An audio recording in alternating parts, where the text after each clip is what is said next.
Todos los días vemos ejemplos de lo que significa vivir con escasez de agua. Hoy la historia la protagoniza Romana, una mujer que por más de 50 años ha enfrentado el desabasto que impera en la alcaldía Iztapalapa. A veces, por ejemplo, como ahorita con la lavadora, tiro la manguera y con esa misma se puede lavar el patio, no agarrar agua limpia.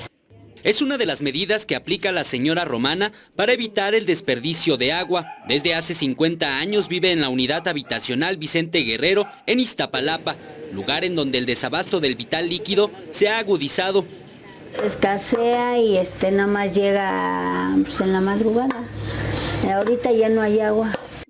De los 12 meses del año, asegura, la mayoría de ellos falta el agua. Pero en los últimos 8 años, marzo y abril son los meses más críticos.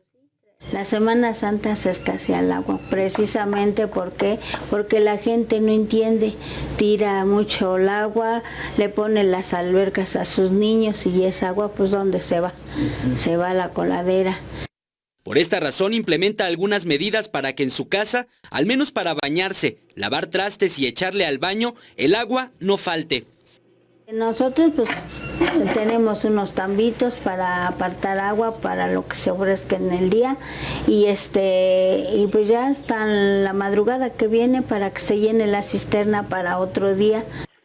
No hay otra manera de hacerlo, porque Iztapalapa es la demarcación con mayor número de habitantes en la Ciudad de México, razón por la que la distribución no se da abasto ante la falta de infraestructura. Con imágenes de Jesús Arias, Eric Pinto, 21 Noticias.